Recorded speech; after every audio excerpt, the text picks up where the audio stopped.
ये कहानी शुरू होती है जेयोंग से, एक बेहद खतरनाक, चालाक और टॉप लेवल NSI एजेंट, और आज वो अपने अब तक के सबसे खतरनाक मिशन पर आया है, एक ऐसी मूर्ति को तस्करों से बचाने के लिए जिसकी कीमत करोड़ों में है। जॉन्ग ऊपर से पूरी टीम पर नजर रख रहा होता है, तभी उसके सीनियर जॉन का कॉल आता है। जॉन सख्त लहजे में कहता है किसी भी हाल में वो मूर्ति सही सलामत वापस आनी चाहिए। जॉन्ग बस कॉपी दैट कहकर कॉल काटता है, लेकिन तभी गैंग का एक मेंबर उसे देख लेता है। बस फिर क्या, जॉन्ग बिना टाइम वेस्ट किए उसे बिल्डिंग की छत से नीचे फेंक देता है और वो वहीं खत्म हो जाता है। इस हादसे से सारे गैंग मेंबर अलर्ट हो जाते हैं और तभी जेयोंग की शानदार एंट्री होती है। बिल्कुल फिल्मी स्टाइल में गैंगस्टर उस पर टूट पड़ते हैं, लेकिन जेयोंग कोई आम इंसान नहीं है। उसकी मार्शल आर्ट्स की ट्रेनिंग और बिजली जैसी फुर्ती से वो सबको धूल छटा देता है। एक एक करके सारे बदमाश नीचे गिरते हैं, लेकिन तभी एक आदमी मौका पाकर मूर्ति और पैसे लेकर कार में फरार हो जाता है। जॉन्ग फौरन बाइक पर सवार होकर उसका पीछा करता है और यहाँ से शुरू होता है एक तगड़ा car chase scene, speed, stunt और एड्रेनालिन से भरपूर। जॉन्ग बाइक से छलांग लगाकर उस कार की छत पर चढ़ जाता है, कांच तोड़कर अंदर घुसता है और दोनों के बीच जबरदस्त फाइट होती है। लेकिन तभी कार का भयंकर एक्सीडेंट हो जाता है। आग की लपटें चारों तरफ फैल जाती हैं और सबको लगता है जेयोंग भी गया, पर नहीं, उसी आग के बीच से जेयोंग निकलता है, एक हाथ में मूर्ति, दूसरे में वो आदमी। क्या ही सिनेमैटिक मोमेंट है। अब सीन कट होता है NSI ऑफिस पर, जहां जॉन उस मूर्ति को ध्यान से देख रहा होता है, लेकिन मूर्ति का एक हाथ टूटा हुआ था। जेयोंग को अचानक याद आता है उसने जब गैंगस्टर को डराने के लिए गोली चलाई थी तो वो रिफ्लेक्ट होकर शायद मूर्ति पर लग गई होगी। जॉन का चेहरा सख्त हो जाता है और वो गुस्से में जेयोंग पर बरस पड़ता है। कुछ देर बाद वो दोनों NSI डायरेक्टर के पास जाते हैं, जो उन पर बुरी तरह चिल्लाता है और जॉन को ऑर्डर देता है कि जेयोंग को फौरन नौकरी से निकाल दो। जॉन उसे समझाने की कोशिश करता है, सर, जेयोंग हमारा बेस्ट एजेंट है, उसे ऐसे नहीं निकाला जा सकता। डायरेक्टर भड़क जाता है और कहता है, अगर इतना ही शानदार है तो एक नामुमकिन मिशन पूरा करके दिखाओ। यहीं से शुरू होती है कहानी का नया ट्विस्ट। डायरेक्टर बताता है एक स्कूल के बारे में, ओरिएंटल कॉन्वेंट। ये स्कूल 50 साल पहले एक आदमी ने शुरू किया था, जिसका नाम था ओरिएंटल। दिखने में शरीफ पर अंदर से बेहद चालाक और बेईमान। उस वक्त का राजा उस पर बहुत भरोसा करता था और जब उसकी तबीयत बिगड़ी तो उसने अरबों रुपए का सोना ओरिएंटल को सौंप दिया ताकि वो उस सोने से गरीबों की मदद कर सके। लेकिन ओरिएंटल ने वो सारा सोना खुद रख लिया। जब लोगों को सच्चाई का पता चला तो उन्होंने राजा के महल पर हमला कर दिया, लेकिन तब तक देर हो चुकी थी। ओरिएंटल वो सारा सोना कहीं छुपा चुका था। जॉन बताता है कि एजेंसी को शक है वो सोना आज भी उसी स्कूल में छिपा हुआ है। फिर वो कहता है, जेयोंग, अब तुम्हें स्कूल में एक स्टूडेंट बनकर जाना होगा और उस सोने को ढूंढना होगा। जॉन्ग हैरान होकर कहता है, मैं स्टूडेंट जैसा दिखता भी नहीं। जॉन मुस्कुराकर जवाब देता है, नहीं जॉन्ग, तुम अब भी काफी यंग लगते हो और ये मिशन सिर्फ तुम ही कर सकते हो। अपनी नौकरी से बेहद प्यार करने वाला जेयोंग आखिरकार इस मिशन के लिए तैयार हो जाता है और यहीं से शुरू होता है उसका सबसे अजीब, खतरनाक और इंटरेस्टिंग मिशन। दूसरी तरफ सीन कट होता है सुआ पर, एक चुलबुली लेकिन थोड़ी लापरवाह लड़की जो अपने प्रिंसिपल की बर्थडे पार्टी में आई होती है। शुरुआत में सब ठीक चलता है, लेकिन थोड़ी ही देर में सुआ इतनी ज्यादा ड्रिंक कर लेती है कि कंट्रोल ही नहीं रहता। नशे में वो प्रिंसिपल से उलझ जाती है और मजाक में उसके बाल खींच लेती है। तभी सबके सामने उसका विग निकल जाता है और वहाँ मौजूद सबको पता चलता है कि उनका प्रिंसिपल तो पूरी तरह गंजा है। माहौल एकदम शॉकिंग हो जाता है और सुआ टल्ली हालत में वहाँ से निकल जाती है। अब सीन शिफ्ट होता है सुआ की माँ के रेस्टोरेंट पर, जहाँ पहले से जॉन्ग और उसकी टीम बैठकर खाना खा रहे होते हैं। तभी कुछ गुंडे वहाँ आ जाते हैं और सुआ की मॉम से बदतमीजी करने लगते हैं। सुआ बीच में आती है, उन्हें रोकने की कोशिश करती है, लेकिन उल्टा वो लोग उसे ही परेशान करने लगते हैं। और फिर जेयोंग का धांसू एंट्री मोमेंट आता है। वो चुपचाप उठता है और पलक झपकते ही उन सबकी धुलाई कर देता है। उसके मूव्स, उसकी ताकत सब देखकर सुआ दंग रह जाती है। उसके चेहरे पर साफ दिखता है कि वो जॉन्ग से पूरी तरह इम्प्रेस हो चुकी है। फाइट खत्म होते ही जॉन्ग बिना कुछ कहे रेस्टोरेंट से बाहर चला जाता है और तभी कहानी फ्लैशबैक में जाती है जॉन्ग के पास्ट में। दरअसल जेयोंग एक अनाथ लड़का था। बचपन में स्कूल के बच्चे उसे खूब बुली किया करते थे क्योंकि उसके पास कोई परिवार नहीं था। उसके पिता भी एक NSI एजेंट थे जो एक मिशन पर गए थे और कभी लौटकर नहीं आए। उसके बाद जॉन, जो जेयोंग के पिता के साथ काम किया करता था, उसने जेयोंग को अडॉप्ट कर लिया और अपने बेटे की तरह पाला। उसी की देखरेख में जेयोंग बड़ा हुआ और एक दिन खुद NSI एजेंट बन गया। अब अगले दिन जेयोंग के नए मिशन की तैयारी शुरू होती है। टीम उसके लिए फेक आइडेंटिटी,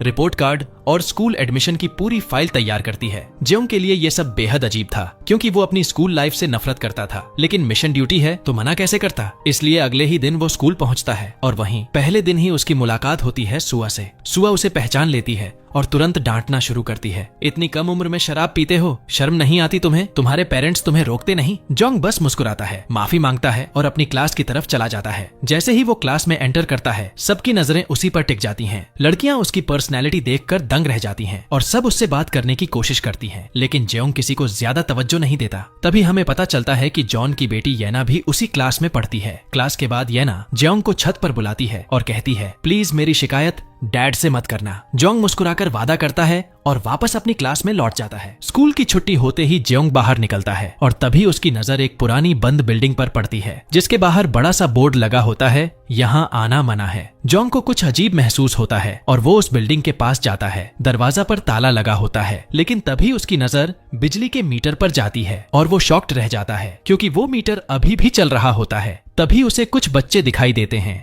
जो एक लड़के ली को परेशान कर रहे होते हैं। उनमें से एक लड़का होंगिल जेयोंग को देखकर उसकी तरफ बढ़ता है और उसे भी बुली करने की कोशिश करता है, लेकिन जेयोंग बिना रिएक्ट किए उन्हें इग्नोर कर देता है और क्लास में लौट जाता है। बाद में वो ली से उस बिल्डिंग के बारे में पूछता है, जिस पर ली बताता है कि वो हॉन्टेड बिल्डिंग है। जोंग उसकी बातों को बकवास समझकर छोड़ देता है। रात को घर पहुंचकर जोंग वो पूरी बात अपने बॉस जॉन को बताता है और कहता है, मुझे लगता है उस बिल्डिंग में कुछ तो गड़बड़ है, मैं आज रात वहीं जाकर तलाशी लूंगा। और बस यहीं से शुरू होता है कहानी का एक नया रहस्यमय मोड़। रात के सन्नाटे में मास्क पहने जेयोंग धीरे धीरे उस पुरानी बिल्डिंग के पास पहुंचता है। वो सावधानी से दरवाजा खोलने ही वाला होता है कि तभी पीछे से किसी की आवाज आती है। जोंग पलटता है तो सामने सुआ खड़ी होती है, हाथ में बंदूक लिए। वो सख्त लहजे में कहती है, मास्क उतारो, लेकिन जेयोंग को जैसे ही मौका मिलता है वो एक झटके में सुआ को हल्का सा धक्का देकर वहां से भाग निकलता है। सुआ कुछ समझ पाती उससे पहले ही जेयोंग अंधेरे में गायब हो चुका होता है। दूसरी तरफ सीन कट होता है स्कूल की अध्यक्ष मियोंग जू पर, जो एक आदमी के फ्यूनरल में शामिल होती है। उसकी बातों से साफ झलकता है कि उस आदमी की मौत के पीछे उसी का हाथ है। अगले दिन स्कूल का माहौल तनाव भरा होता है। प्रिंसिपल सुआ पर बरस पड़ते हैं क्योंकि वो पिछली रात उस नकाबपोश आदमी को पकड़ नहीं पाई थी। गुस्से में उसे सजा दी जाती है ढेर सारी फाइलें चेक करने की। सुआ थक चुकी है लेकिन करती है क्योंकि यही उसका फर्ज है। इसी बीच जोंग अब भी उस रहस्यमयी बिल्डिंग पर नजर रख रहा होता है। तभी उसकी नजर पड़ती है मियोंग जू का असिस्टेंट उसी बिल्डिंग के अंदर जा रहा होता है। जोंग उसका पीछा करने लगता है, पर तभी सिक्योरिटी गार्ड आकर रास्ता रोक देता है और सख्त लहजे में कहता है, यहाँ आना मना है, वापस जाओ। जोंग पीछे हटता तो है, लेकिन तभी उसकी नजर पास की डस्टबिन पर पड़ती है जहाँ से कोई अजीब सी आवाज आ रही होती है। वो झुककर ढक्कन खोलता है और अंदर देखता है कि ली को किसी ने वहाँ पैक कर रखा है। जोंग उसे बाहर निकालता है, हैरान होकर पूछता है, क्यों भाई, तुम इनसे इतना डरते क्यों हो? ली धीरे से कहता है, क्योंकि मेरे पापा नहीं हैं और सब इसी बात का फायदा उठाते हैं। तभी वहाँ सुआ पहुँचती है और ली की हालत देखकर सवाल करती है, तुम्हारे कपड़े इतने गंदे क्यों हैं? ली झूठ बोल देता है, मैम मैं यहाँ सफाई कर रहा था। सुआ थोड़ा शक करती है लेकिन कुछ कहती नहीं। फिर वो जोंग को अपने ऑफिस में बुलाकर पूछती है, तुम ली को तंग तो नहीं कर रहे थे? जोंग मुस्कुराकर जवाब देता है, नहीं, वो तो मेरा अच्छा दोस्त है। सुआ कुछ पल उसे घूरती है और फिर जाने देती है। जोंग वहां से निकलकर ली के साथ बैठकर लंच करने लगता है। लंच के दौरान जोंग ली से उस बिल्डिंग के बारे में पूछता है। ली धीरे धीरे उसकी डरावनी कहानी बताने लगता है। वो कहता है, कई साल पहले वहाँ एक डांस क्लास हुआ करती थी जहाँ एक लड़की थी अरोहाई। उसका सपना था दुनिया की सबसे बेस्ट डांसर बनना, लेकिन उसकी क्लासमेट्स उसे बहुत तंग करती थीं। एक दिन उन्हें परेशान करते हुए उसका भयानक एक्सीडेंट हो गया। उसके दोनों पैर कट गए और जब उसका डांस करने का सपना टूट गया, उसने उसी बिल्डिंग में अपनी जान दे दी। ली की आवाज कांपने लगती है। फिर पकड़े जाने के डर से उसकी क्लासमेट्स ने उसकी लाश वहीं के बेसमेंट में दफना दी। उसके बाद से सबको वहां उसकी आत्मा दिखाई देने लगी और तभी से वो जगह हॉन्टेड कहलाने लगी। जोंग को ये सब सुनकर बिल्कुल भी भरोसा नहीं होता। वो कहता है, ये सब फालतू की बातें हैं। ली कुछ नहीं कहता, बस अपना फोन निकालकर एक वीडियो दिखाता है जिसमें वो खुद उस बिल्डिंग के अंदर गया था और उसी वीडियो में दिखता है एक बिना पैरों वाली लड़की जो उसके सामने अचानक प्रकट होती है। वो सीन देखकर जेयोंग भी एक पल के लिए ठिठक जाता है, लेकिन उसका ध्यान वीडियो के एक और हिस्से पर जाता है जहां उसे एक सीक्रेट डोर दिखता है जिस पर भारी ताला लगा हुआ है। वो तुरंत डिसाइड करता है कि आज रात वो फिर से उस बिल्डिंग में जाएगा और उस दरवाजे का राज पता लगाएगा। लेकिन तभी माहौल बदल जाता है। वहां आता है होंगिल और हमेशा की तरह ली को तंग करने लगता है। इस बार तो हद ही कर देता है। वो ली के खाने में थूक देता है और उसे जबरदस्ती वो खाना खाने के लिए कहता है। ली बेबस होकर खाना उठाता है, लेकिन तभी जोंग उसका हाथ पकड़ लेता है। सबके सामने जोंग गुस्से में होंगिल की जबरदस्त पिटाई कर देता है। पूरा स्कूल चौंक जाता है, लेकिन बाकी बच्चे खुश होते हैं क्योंकि होंगिल हमेशा उन्हें परेशान करता था। पर तभी वहाँ सुआ आ जाती है और सबके सामने जोंग को पकड़ लेती है। वो गुस्से में कहती है, तुम सारी हदें पार कर रहे हो। पहले शराब पीना, अब बच्चों को मारना। आखिर तुम्हें हो क्या गया है? जोंग कुछ पल चुप रहता है, फिर शांत लहजे में अपनी साइड की पूरी कहानी बताता है और बिना कुछ और बोले वहाँ से चला जाता है। उसे पता नहीं था आज रात जब वो उस हॉन्टेड बिल्डिंग में दोबारा कदम रखेगा तो उसे सिर्फ सच्चाई नहीं बल्कि मौत के साए का भी सामना करना पड़ेगा। दूसरी तरफ होंगिल अपनी बेइज्जती का बदला लेने के लिए ली के घर पहुंच जाता है। वहाँ वो उसकी दादी से स्कॉलरशिप के बहाने उसका पासपोर्ट ले लेता है और अब हमें आगे पता चलेगा कि वो इस पासपोर्ट का क्या करने वाला है। रात होते ही जोंग फिर से उस रहस्यमयी बिल्डिंग की तरफ निकल पड़ता है, लेकिन तभी ली वहाँ आ जाता है और जिद करने लगता है कि वो भी उसके साथ अंदर जाएगा। मजबूरी में जेओंग उसे साथ ले लेता है। अंदर पहुंचते ही उन्हें एक अजीब सा आदमी दिखाई देता है जो हथौड़े से कुछ काम कर रहा होता है। जैसे ही वो जेओंग को देखता है, वो घबरा कर उस पर हथौड़ा फेंकता है और भाग जाता है। जोंग उसे पकड़ने की कोशिश करता है, लेकिन वो आदमी काफी दूर निकल चुका था। इसके बाद जोंग उस सीक्रेट डोर के पास आता है और अपने टूल्स की मदद से लॉक खोल लेता है। दरवाजा खुलते ही जो नजारा सामने आता है उसे देखकर जोंग पूरी तरह शॉक्ड रह जाता है। कमरे में हर जगह ढेर सारे डॉक्यूमेंट्स लगे होते हैं जिनमें गोल्ड से जुड़ी डिटेल्स लिखी होती हैं। तब जेओंग को समझ आता है कि स्कूल की अध्यक्ष मियोंग जू खुद उस गोल्ड को ढूंढ रही है और उसे भी नहीं पता कि वो कहाँ छिपा हुआ है। जेओंग सारे डॉक्यूमेंट्स की तस्वीरें खींचता है और अपनी सीनियर टीम को रिपोर्ट करने के बाद वहाँ से निकलने ही वाला होता है कि उसकी नजर अचानक एक असली स्केलेटन पर पड़ती है। कैमरे के जरिए मियोंग जू ये सब लाइव देख रही होती है। स्केलेटन देखकर ली डर के मारे कांप उठता है और पुलिस को बुलाने की बात करता है, लेकिन जोंग उसे झूठ बोल देता है कि ये तो नकली है। तभी मियोंग जू अपने असिस्टेंट को वहां भेजती है जो पूछता है कि आखिर वो लोग वहां कर क्या रहे हैं। जोंग तुरंत झूठ गढ़ देता है कि वो तो बस उस घोस्ट वाली स्टोरी को एक्सप्लोर करने आए थे। वो माफी मांगकर वहां से निकल जाता है। घर पहुंचकर जोंग अपनी टीम को वो सारी फोटो और फाइलें दिखाता है और बताता है कि वो स्केलेटन किसी और का नहीं बल्कि ओरिएंटल का है। अब जोंग उन्हें समझाता है कि शायद ओरिएंटल ने इस भूत की कहानी को हमारे लिए एक पहेली की तरह छोड़ दिया है और अगर हम उसे सॉल्व कर पाए तो शायद उस गोल्ड तक पहुंच सकते हैं। अगले दिन जोंग वॉचमैन के पास जाकर पूछता है कि क्या रात में वही उन पर हमला कर रहा था। वॉचमैन पहले तो मना करता है, लेकिन फिर सच बता देता है कि उसकी बिल्ली एक दिन उस बिल्डिंग में चली गई थी और जब वो उसे ढूंढने अंदर गया तो उसने वो स्केलेटन देखा और डर के मारे भाग गया। वही वीडियो ली ने रिकॉर्ड किया था। दूसरी तरफ ली को पता चल जाता है कि होंगिल ने उसकी दादी को झूठ बोलकर पासपोर्ट लिया था, तो वो किसी तरह पासपोर्ट उससे वापस ले आता है। लेकिन उसी शाम पुलिस उसके घर पहुंचती है और उसकी दादी को अरेस्ट कर लेती है। असल में होंगिल उस पासपोर्ट का इस्तेमाल करके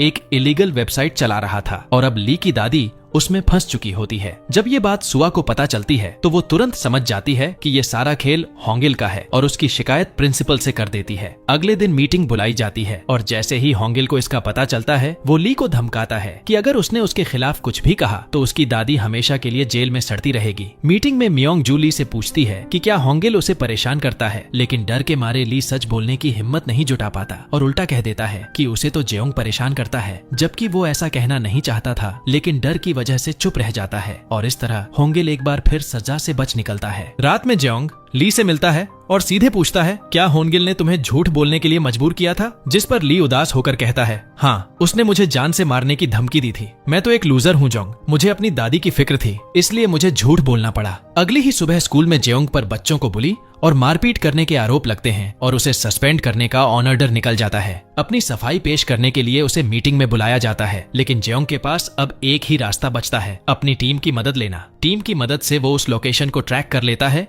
जहां से होंगिल और उसका दोस्त वो इलीगल वेबसाइट चला रहे होते हैं। जोंग वहां पहुंचकर उन्हें रोकता है और कहता है अब बस बहुत हुआ, मेरे साथ चलो। लेकिन होंगिल का दोस्त उसे बच्चा समझकर मजाक उड़ाने लगता है और अपने आदमियों को उसे पकड़ने का ऑर्डर देता है। पर जोंग कोई आम लड़का नहीं था, वो एक ट्रेंड फाइटर था। वो एक ही पंच में वहां के सबसे ताकतवर आदमी को गिरा देता है। उसकी ताकत देखकर सबके चेहरे उतर जाते हैं और वहां मौजूद सारे गुंडे जान बचाकर भाग जाते हैं। होंगिल का दोस्त भी डर के मारे कांप उठता है। जोंग उसे बेहोश करके अपने साथ स्कूल ले आता है और मीटिंग में सबके सामने पेश करता है। फिर वो पूरी सच्चाई खोल देता है कि कैसे होंगिल ने ली को ब्लैकमेल ब्लैकमेल किया, उसकी दादी को फंसाया और खुद उस इलीगल वेबसाइट के पीछे था। मियोंग जू सब सुनकर ली से पूछती है, क्या जोंग सच बोल रहा है? इस बार ली डरता नहीं, आंखों में आंसू लिए वो कहता है, हाँ जोंग सच बोल रहा है, मुझे हमेशा होंगिल ही परेशान करता था। ये सुनकर मियोंग जू तुरंत डिसाइड करती है कि होंगिल को स्कूल से सस्पेंड किया जाएगा। अब कहानी एक नए मोड़ पर आती है। अगले दिन जोंग दूसरी हॉन्टेड स्टोरी के बारे में पता लगाने की कोशिश करता है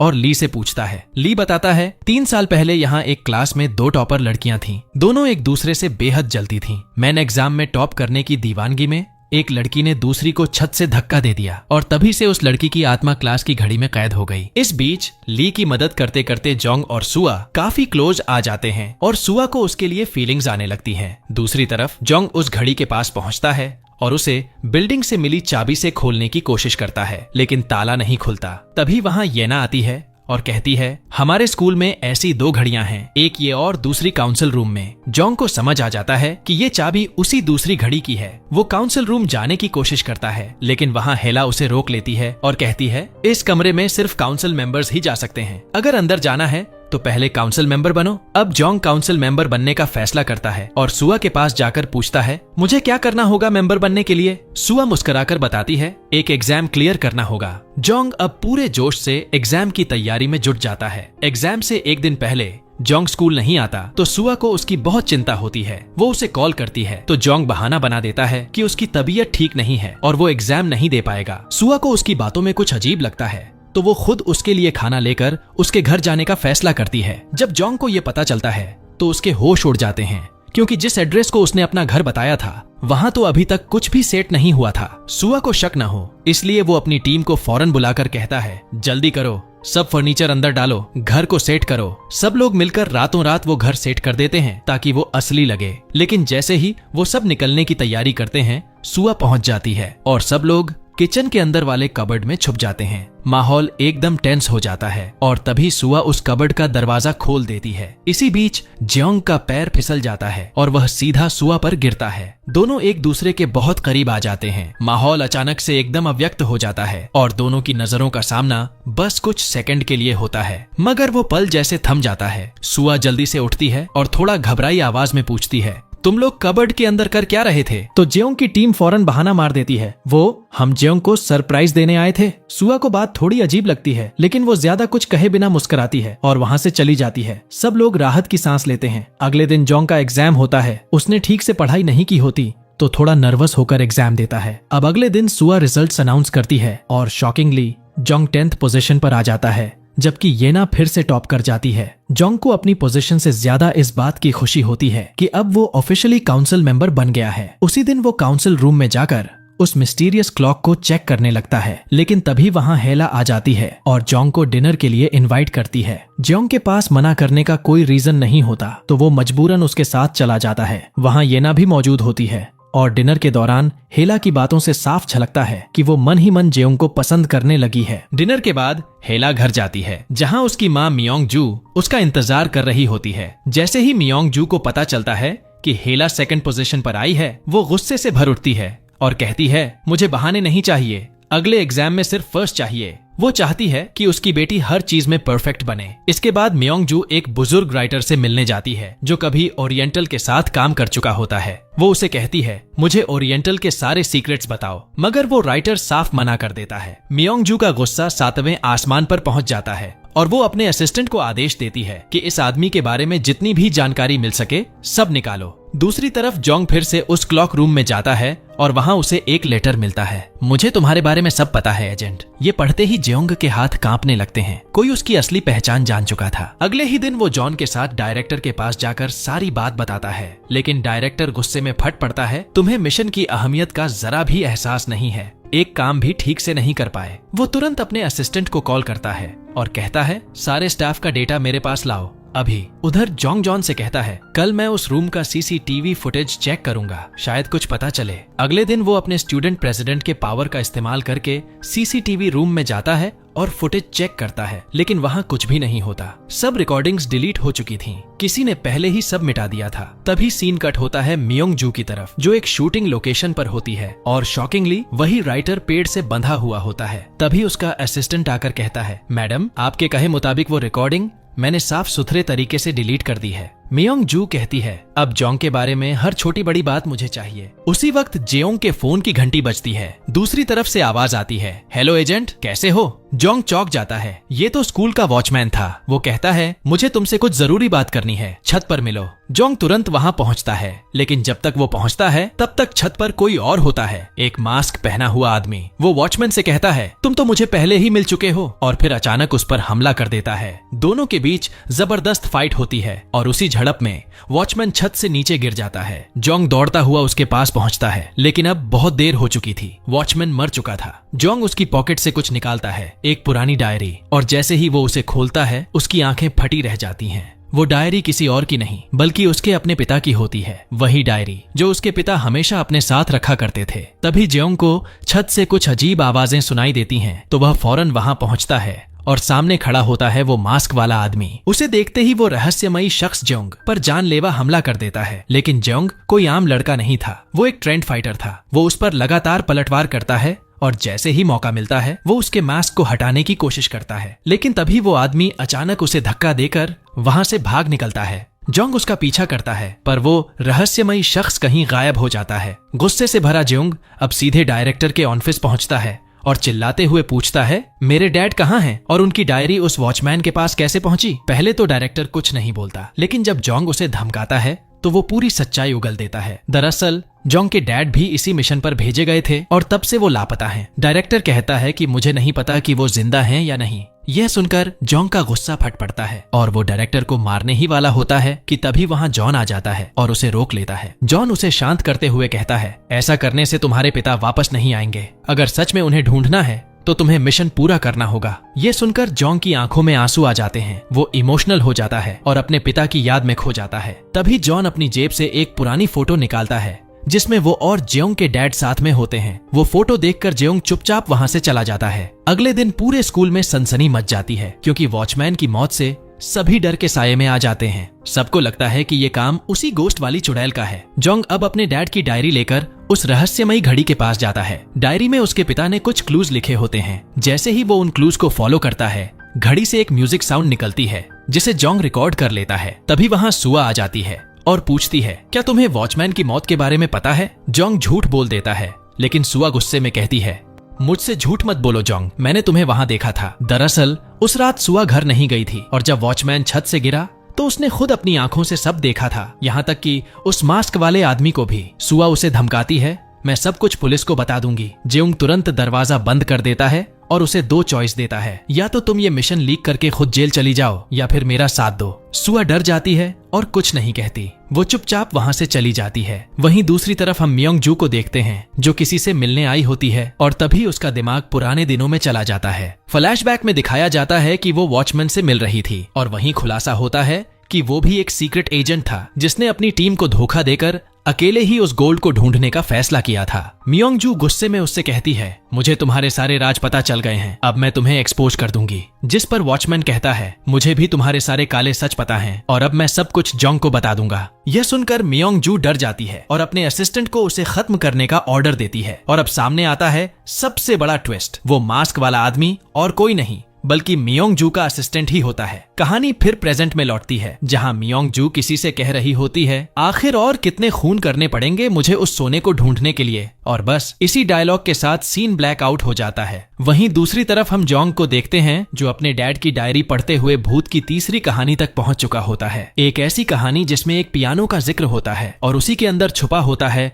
गोल्ड का अगला क्लू। यह जानकर जेयोंग तुरंत सुआ को बताता है, जिस पर सुआ कहती है कि वो पियानो शायद मियोंग जू के ऑफिस में रखा है, लेकिन वहां तक पहुंचना लगभग नामुमकिन है। जेयोंग सोच में पड़ जाता है और पूछता है, क्या ऐसा कोई तरीका नहीं जिससे हम ये कर सकें? तब सुआ बताती है कि अगले हफ्ते स्कूल में एक ग्रैंड पार्टी है और शायद उसी दिन तुम्हें मौका मिल जाए उस पियानो को चेक करने का। यह सुनकर जेयोंग उसकी बात मान लेता है और अपनी पूरी टीम को इकट्ठा करके सुआ से मिलवाता है। फिर सब मिलकर उस पार्टी के लिए एक परफेक्ट प्लान बनाना शुरू करते हैं। जॉन बताता है कि उन्होंने वहां की पूरी सिक्योरिटी सिस्टम का पता लगा लिया है। वो सबको समझाता है, जब सारे लोग नीचे पार्टी में बिजी होंगे तभी तुम्हें और सुआ को ऊपर वाले कमरे में घुसना होगा। वो रूम सिर्फ मियोंग जू के फिंगरप्रिंट से ही खुलता है, लेकिन याद रखना, जैसे ही तुम उसकी फिंगरप्रिंट लगाओगे उसका नोटिफिकेशन सीधा मियोंग जू के पास चला जाएगा। तभी जोंग की टीम में से एक लड़की बोलती है, उसकी चिंता मत करो, मैं उसका फोन हैक कर लूंगी और वो नोटिफिकेशन डिलीट कर दूंगी। इसी बीच जोंग सुआ को फाइट टेक्निक्स सिखाने लगता है और इन्हीं पलों में दोनों एक दूसरे के बेहद क्लोज आ जाते हैं। तभी एक प्यारा सा ट्विस्ट सामने आता है। पता चलता है कि बचपन में ये दोनों एक ही क्लास में पढ़ते थे,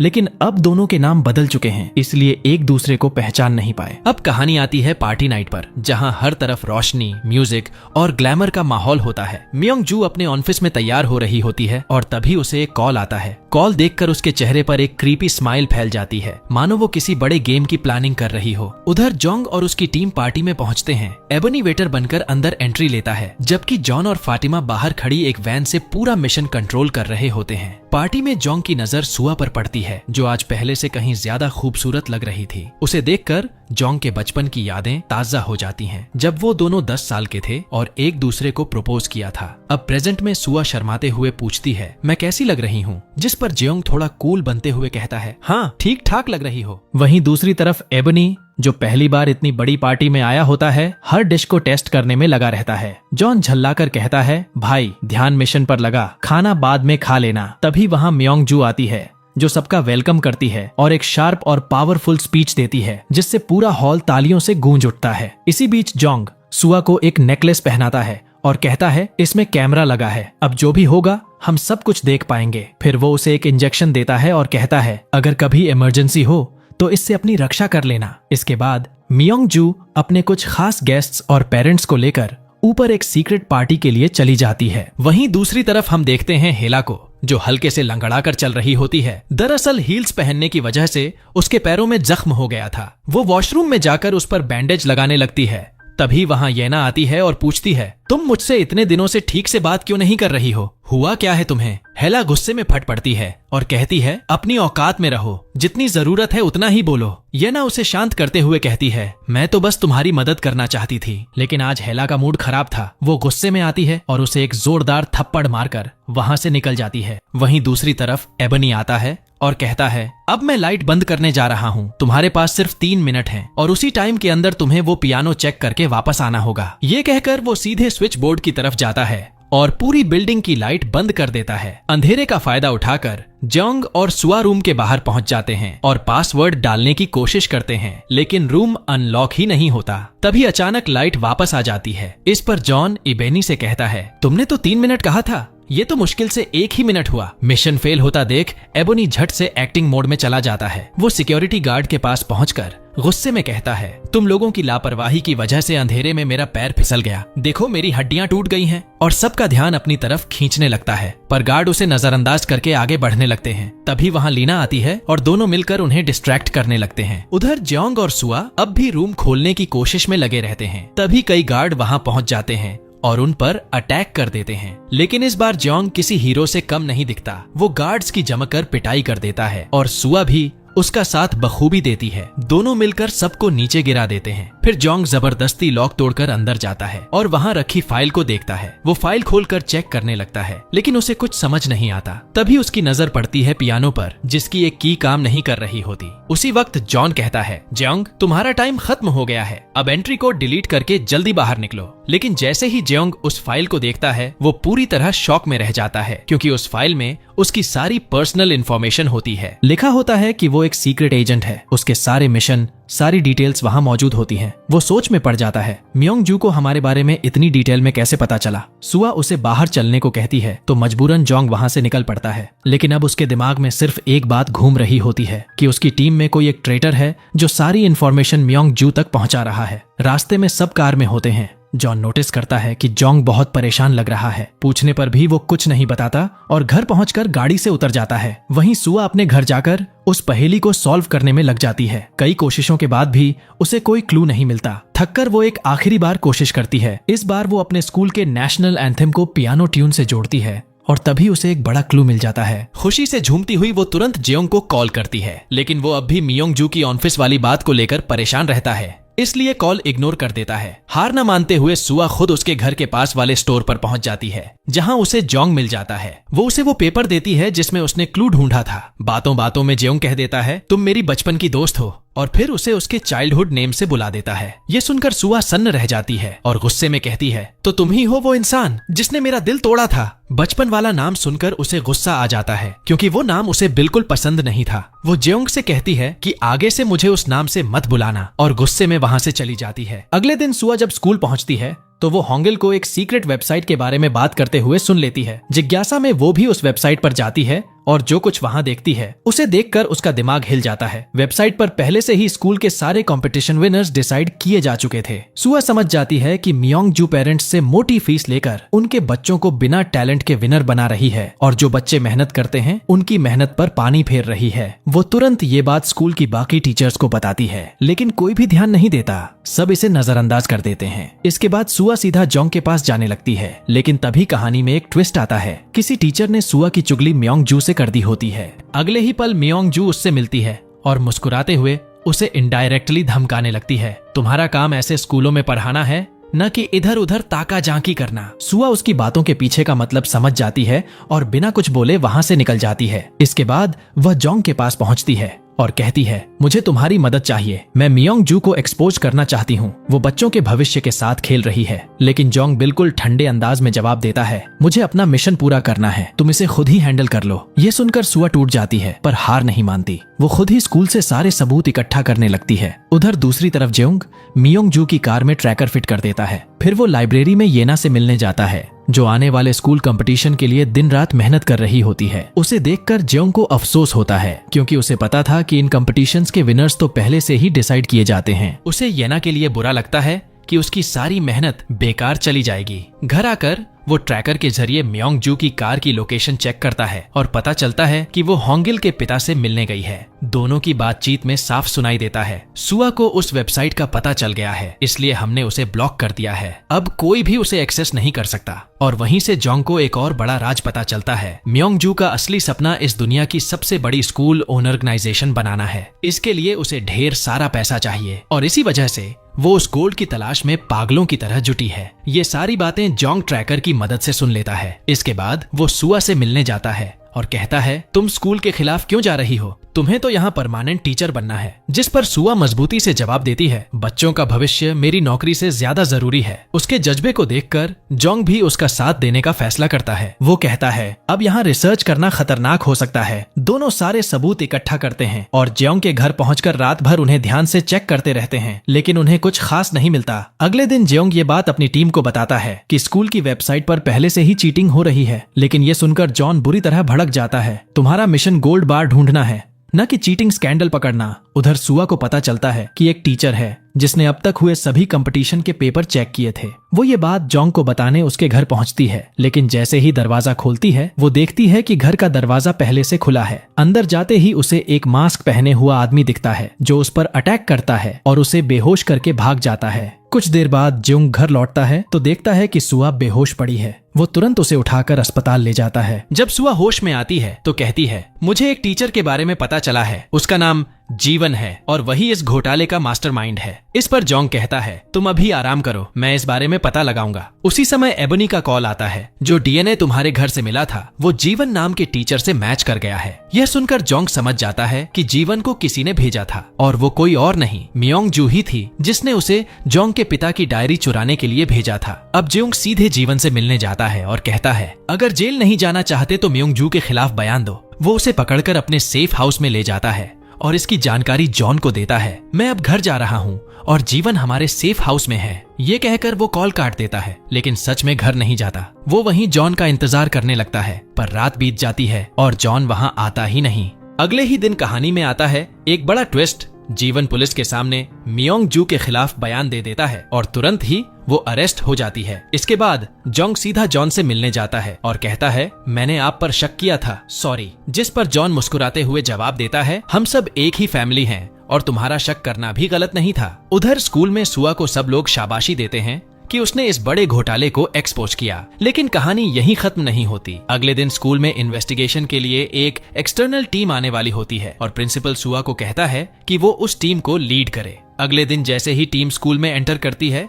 सुआ की आंखें फटी की फटी रह जाती हैं। क्योंकि उस टीम में मियोंग जू खुद मौजूद होती है। हाँ, उसने पुलिस को पैसे खिलाकर खुद को छुड़ा लिया था। उसे देखकर जेयोंग भी पूरी तरह शॉक में आ जाता है। मियोंग जू चालाक मुस्कान के साथ उसके पास आती है और कहती है, कैसा लगा मेरा सरप्राइज। इतना कहकर वो उसका आईडी कार्ड छीन लेती है और उसके बैच को फाड़कर जमीन पर गिरा देती है। इसके बाद वह जोंग को सस्पेंड कर देती है। जोंग गुस्से में पूछता है, तुम पुलिस से बचकर कैसे आई? जिस पर मियोंग जू ठंडे लहजे में जवाब देती है, पैसे में वो ताकत होती है जो किसी का भी मन खरीद सकती है। अब वो स्कूल में इतने सख्त रूल्स लागू कर देती है कि कोई उसके खिलाफ बोल ही नहीं सकता। सभी टीचर्स और स्टूडेंट्स जोंग के पास आते हैं और कहते हैं, हम तुम्हारे साथ हैं। लेकिन जेयोंग उन्हें रोक देता है, मेरे लिए तुम अपना भविष्य खतरे में मत डालो। ये कहकर वो चुपचाप स्कूल छोड़ देता है। इसके बाद वो अपनी टीम से मिलता है और पूरी सिचुएशन बताता है। तभी अचानक एजेंसी के टॉप ऑफिसर्स वहां रेड डाल देते हैं और जॉन को जबरदस्ती कस्टडी में ले जाते हैं। जोंग रोकने की कोशिश करता है लेकिन कोई उसकी नहीं सुनता। उसी वक्त मियोंग जू का कॉल आता है, कैसा लगा मेरा दूसरा सरप्राइज, और अगर अब मेरे काम में टांग अड़ाई तो अंजाम बुरा होगा। और वो कॉल काट देती है। गुस्से और बेबसी में जोंग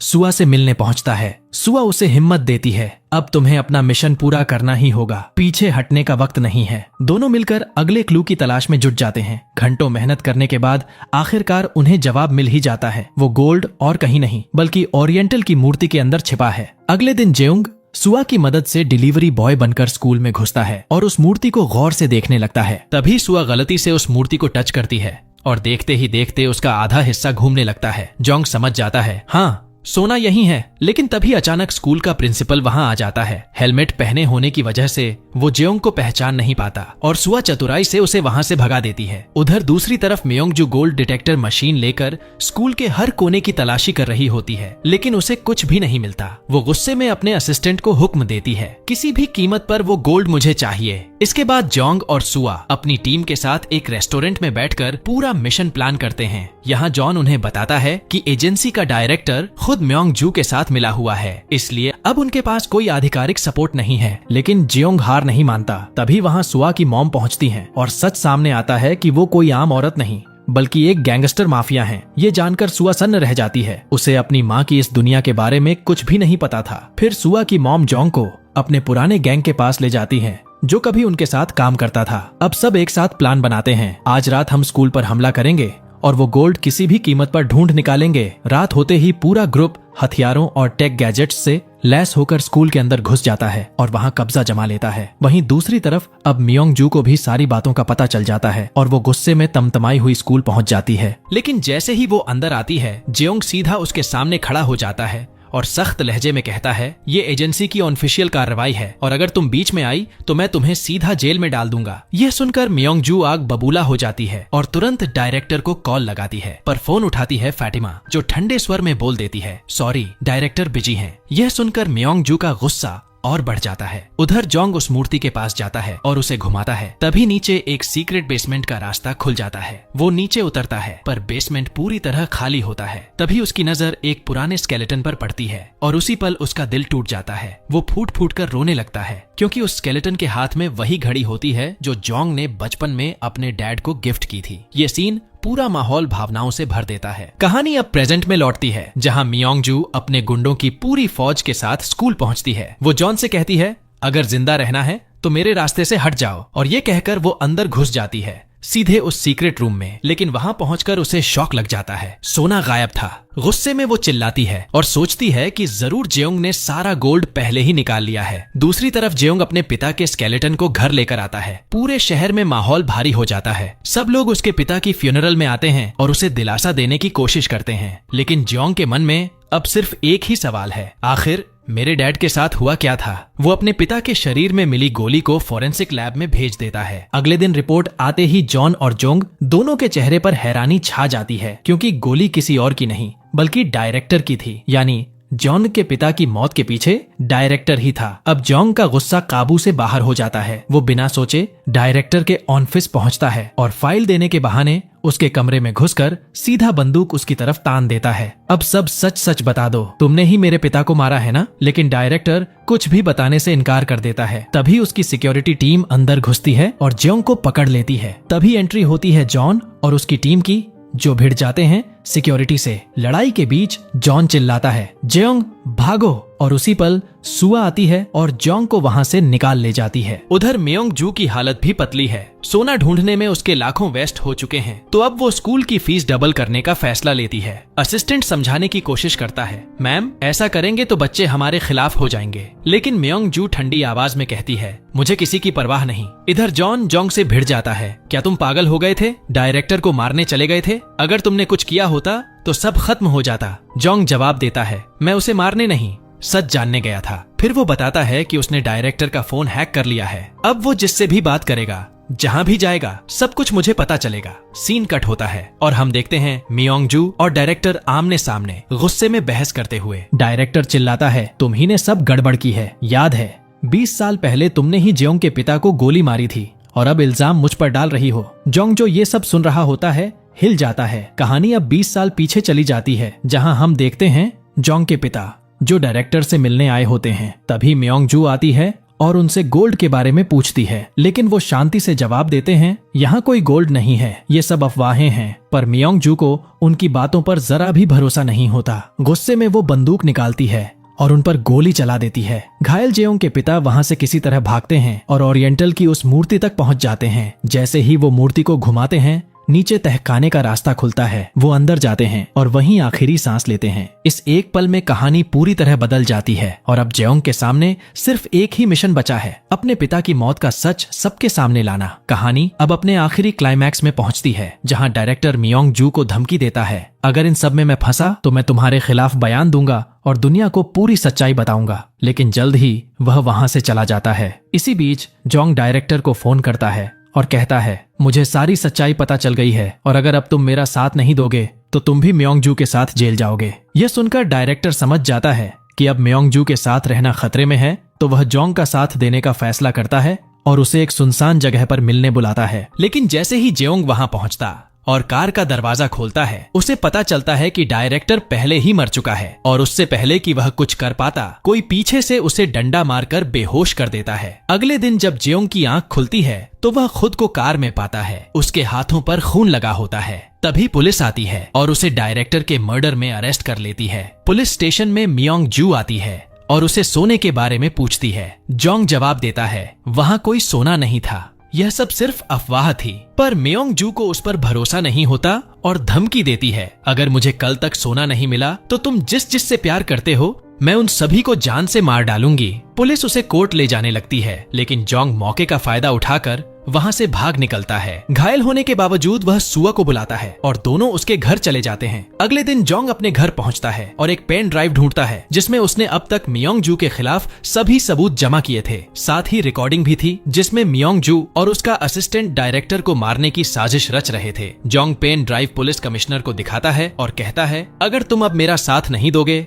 तो तुम भी मियोंग जू के साथ जेल जाओगे। मजबूरन कमिश्नर को उनका साथ देना पड़ता है और मियोंग जू के खिलाफ अरेस्ट वारंट जारी हो जाता है। जोंग स्कूल पहुंचता है और मियोंग जू को अरेस्ट करने जाता है। मियोंग जू अब पूरी तरह फंस चुकी होती है, लेकिन वह अपने आप को और स्कूल को नष्ट करने का फैसला करती है। हॉल में स्टूडेंट्स को इकट्ठा करके गैसोलीन डाल देती है और लाइटर पकड़कर धमकी देने लगती है। तभी उसकी बेटी हेला आती है और कहती है कि यह सब बंद करो। मियोंग जू कहती है, तुम यहाँ से चली जाओ, मेरे पास और कोई रास्ता नहीं है, मैं तुम्हें नहीं मारना चाहती। उसी समय जोंग पहुँच जाता है, उसका ध्यान भटकाकर लाइटर छीन लेता है और उसे अरेस्ट कर देता है। फिर वह मियोंग जू के असिस्टेंट को मैनिपुलेट करवाकर उससे मियोंग जू के खिलाफ गवाही दिलवाता है, जिससे उसे उम्र कैद की सजा मिलती है। इसके बाद जेओंग घर जाकर अपने डैड की यादों में खो जाता है। उसे फ्लोर पर एक तारा बना टाइल्स दिखाई देता है। जब वह टाइल हटा देता है तो उसमें वह सोना मिल जाता है। जेओंग खुशी से चिल्लाता है, डैड आप सच में ग्रेट थे। फिर वह जॉन को यह सब बताता है और सभी का उत्साह बढ़ जाता है। इस मिशन को पूरा करने के बाद